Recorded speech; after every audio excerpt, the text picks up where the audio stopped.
ሰላም ጤና ይስጥልን እንደምናምሽታችኋል የተወደዳችሁ ተመልካቾቻችን ከአማራ ሚዲያ ኮርፖሬሽን ከዚሁ ከደብረ ሮሃ ቅዱስ ላሊበላ ገዳም የምሽት ዜና ሙዲያችንን በቀጥታ ስርጭት ካሁን ሰዓት ጀምረን ወደ እናንተ የምናደርስ ነው የሚሆነው። ወደ ዘገባዎቻችን ከማለፋችን በፊት አበይት ጉዳዮቻችን አስቀድመን የኢየሱስ ክርስቶስን የልደት በዓል በድምቀት ለማክበር ቅድመ ዝግጅት ማጠናቀቁን የደብረ ሮሃ ቅዱስ ላሊበላ ገዳም አስታወቀ። በክልሉ የኢየሱስ ክርስቶስ የልደትና የጥምቀት በዓልን ጨምሮ ሃይማኖታዊና ህዝባዊ በዓላት ያለምንም የጸጥታ ችግር እንዲከበሩ ለማድረግ የቅድመ ዝግጅት ስራዎች መሰራታቸውን የአማራ ክልል ፖሊስ ጠቅላይ መምሪያ አስታወቀ። ሶሊያና ለህኝ ከዚሁ ከደብረ ሮሃ ቅዱስ ላሊበላ ገዳም ዜናዎቹን በቀጥታ ወደ እናንተ የማደርስ ነው የሚሆነው። አብራችሁን ቆዩ። ወደ ቀዳሚ ዘገባችን አለፍን።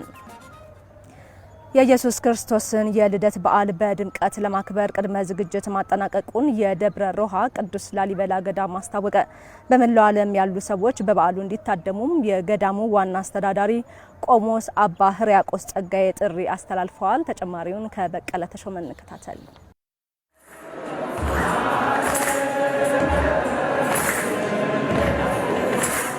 በሀገራችን የኢየሱስ ክርስቶስ የልደት በዓል በድምቀት ከሚከበርባቸው አድባራትና ገዳማት በቀዳሚነት የሚነሳው ደብረ ሮሃ ቅዱስ ላሊበላ ገዳም ነው። ከ900 ዓመታት በላይ ያስቆጠረው ገዳሙ ዓለም የሚደመምበት በዘመናት መለዋወጥ የማይነጥፍ ድንቅ ጥበብ የታየበት ሀብት ነው። በዳግማዊት ኢየሩሳሌም የተመሰለው ገዳሙ ወደ ኢየሩሳሌም ለበረከት የሚሄዱ ክርስቲያኖችን እንግልት ያስቀረም የበረከት ቦታ ነው።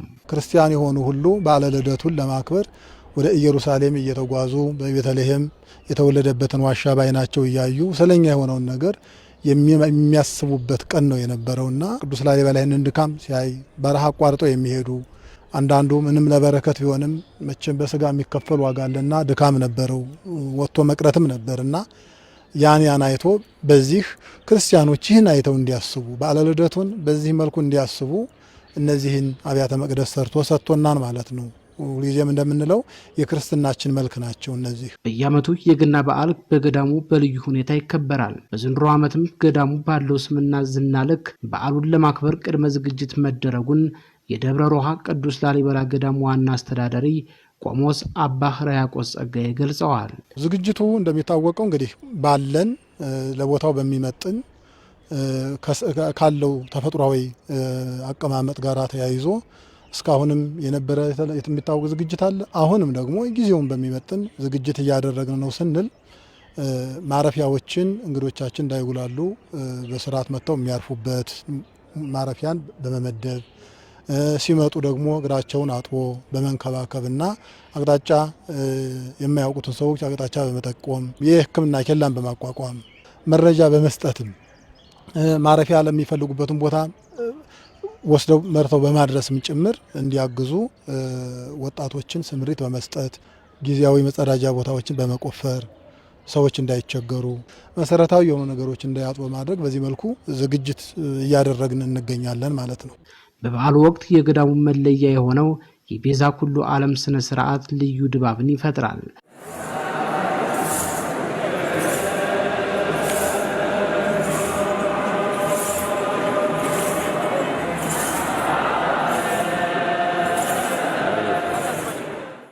በሀገር ውጭና በሀገር ውስጥ ያሉ ሰዎችም የገና በዓልን በላሊበላ እንዲያከብሩም የገዳሙ ዋና አስተዳዳሪ ጥሪያቸውን አስተላልፈዋል። እንደ ቅዱስ ላሊበላ ልዩ የሚያደርገው ከህንፃው ጋር ባለው ትስስር በቦታው ላይ አባቶቻችን ያቆዩት የቤዛ ኩሉ ስርዓት በዕለቱ ጌታችን ኢየሱስ ክርስቶስ ሲወለድ የነበረውን ክስተት የሚያሳይ ነው።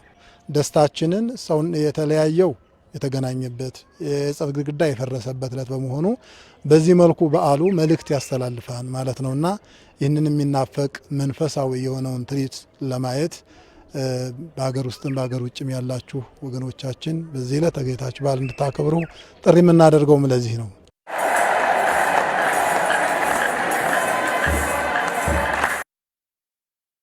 የኢየሱስ ክርስቶስ የልደት በዓልን በላሊበላ ለማክበር ወደ ከተማዋ የሚመጡ እንግዶችን ለመቀበል አስፈላጊውን ዝግጅት ማድረጋቸውን በከተማዋ የሚገኙ አስጎብኚ ማህበራት ገለጹ። እንግዶች በከተማዋ ቆይታ ሲያደርጉ እንደ ፍላጎታቸው የሚስተናገዱበት ምቹ ሁኔታ መዘጋጀቱንም የላሊበላ ከተማ ሆቴሎች ማህበር አስታውቋል። ሰለሞን ዘመኑ ተጨማሪ ያለው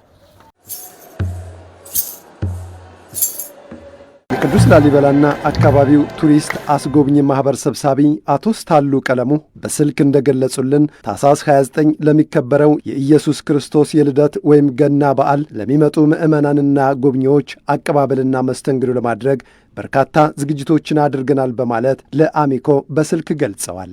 እንግዶቹ ሲመጡ የሚያርፉበት ቦታን ጽዱ ማድረግ ማስዋብ ስላለብን ወደ 160 አካባቢ የሚጠጉ አባሎቻችንን በጽዳት ዘመቻ እንዲሳተፉ አድርገን የእንግዶቹን ማረፊያ አጽድተን ለእንግዶቹ ዝግጁ ምቹ አድርገን እየጠበቅን ያለ ነው። በሁለተኛ ደረጃ ኑ ጎብኙን እያል መልእክት እያስተላለፍ እያስተዋወቅ ነው ያለ ነው። በሶስተኛ ደረጃ በዓሉን በድምቀት ለማክበር ከወጣቶቹ ጀምሮ ሌሎችንም አካላት በማግኘት የራሳችን ድርሻ ለመወጣት እየተንቀሳቀስን ያለ ነው። ሌሎች ልዩ ልዩ አጋርና ባለድርሻ አካላትንም እያነጋገርን እያወያየን ለበዓሉ የተለየ ዝግጅት እያደረግን ያለ ነው። አስጎብኚዎች ከሚያደርጉት መልካም መስተንግዶ በተጨማሪ የቅርሶችን ታሪክ በተሟላ መልኩ ለእንግዶች ለማስረዳትም ዝግጁ መሆናቸውን አስረድተዋል። የተሻለ ክህሎት ያላቸው አባሎች ናቸው በማህበራችን ውስጥ ያሉት። ቅርሱን ማስጎብኘት ብቻ አይደለም፣ ከቅርሱ ውጭም በከተማው ውስጥ ምቾት ኑሯቸው አንድና ሁለት ቀን አይደለም የተራዘመ ጊዜ እንዲኖራቸውና ሌሎች መዳረሻዎች እንዲያዩም ከማድረግ አንጻር እያንዳንዱ አባል ተዘጋጅቷል።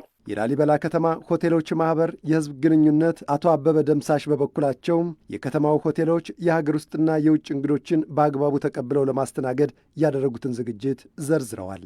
የቦታ ዝግጅት፣ የጤና፣ የመስተንግዶ፣ የገቢ አሰባሳቢ ኮሚቴ እና ሌሎችም በርካታ ኮሚቴዎች ተቋቁመው ቅድመ ዝግጅት ተደርጓል። እኛም የዋናው ኮሚቴ አባል ነን። ኦልሬዲ እንግዳው በመግባት ላይ ነው። በሆቴሎች በኩል ምንድነው ያለው ዝግጅት? ብዙ ሆቴሎች ቀደም ብሎ ተዘግተው ነበር የሚኖሩት። አሁን ተከፍተው የማያውቁ ሁሉ ለዚህ በዓል ከፍተው ከፍተኛ ዝግጅት አድርገው እንግዳ ለመቀበል አኮሞዴሽን ወይም የምኝታ ዝግጅት አለ፣ የምግብና መጠጥ ዝግጅት አለ፣ ግቢውን የማስዋብ ስራ አለ።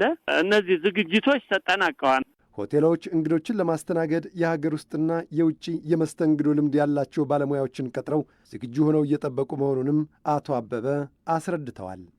አንደኛ ሙያዊ ዝግጅት አለ። አንድ እንግዳ ለመቀበል አገር አቀፍና ዓለም አቀፍ የቱሪዝም መስተንግዶ ስልጠና አለን። በዛ መሰረት ሌላው ደግሞ በተለመደው የሀገራችን የእንግዳ አቀባበል በባህላዊ አለባበስ በየሆቴሉ በመዘጋጀት በጥሩ መስተንግዶ እንቀበላቸዋለን። ሲሄዱ ደግሞ አመስግነው ደስ ብሏቸው እንዲሄዱ ይደረጋል። ተዳፍኖ የኖረውን ቱሪዝም ለማነቃቃት ቀደም ብለን ተሰባስበን እንግዶቹም ሲመጡም ተደስተው እንዲገቡ በየበሩ ሲሄዱም እንደዚሁ ፈስከው እንዲሄዱ እና በጤናም በኩል ራሱ ችግር እንዳይደርስባቸው ከፍተኛ ዝግጅት ነው ለማለት እችላለሁ። ወደ ቅድስቱ ላሊበላ ከተማ የምትመጡ ሁሉ በናፍቆት እና በደስታ ተቀብለን የምንሸኛችሁ መሆኑን በዚህ አጋጣሚ ለማረጋገጥ እወዳለሁ።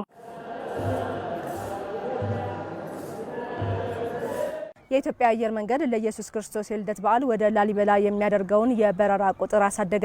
የኢየሱስ ክርስቶስ የልደት በዓልና የቅዱስ ወንጉስ ላሊበላ የልደት በዓልን ለማክበር በርካቶች ወደ ላሊበላ ይጓዛሉ። በተለይም የቤዛ ኩሉ ልዩ ስነ ስርዓትን ለመታደም በዚህ ዓመት በርካታ ቱሪስቶች ወደ ላሊበላ እየገቡም ነው። ከላሊበላ ከተማ አስተዳደር የተገኘው መረጃ እንደሚያሳየው አብዛኞቹ በላሊበላ ሆቴሎችን ጨምሮ የእንግዶችን ቆይታ ያማረ እንዲሆን ዝግጅቶች ተደርገዋል። የኢትዮጵያ አየር መንገድም የተጓዦችን ፍሰት ግንዛቤ ውስጥ በማስገባት ወደ ላሊበላ የሚያደርገውን የበረራ ቁጥር ማሳደጉን አስታውቋል። ከነበሩ መደበኛ በረራዎች በተጨማሪ ከታህሳስ 26 2018 ዓ.ም እስከ ጥር 2 2018 ዓ.ም ድረስ የሚቆይ የበረራ ጭማሪ ማድረጉን አየር መንገዱ ገልጿል። ከበዓሉ ጋር ተያይዞ ለሚመጣው የደንበኞች ፍላጎትም ምላሽ በመስጠት እንደ አስፈላጊነቱ ተጨማሪ በረራዎችን እንደሚያደርግም አስታውቋል። አየር መንገዱ ተጨማሪ በረራዎችን ከማቅረብ ባሻገር በየከተሞቹ በሚገኙ የትኬት መሸጫ ቢሮዎች ደንበኞች የተመቻቸ አገልግሎት እንዲያገኙ እየሰራው ነው ብሏል። ዘገባው የምስጋናው ብርሃኔ ነው።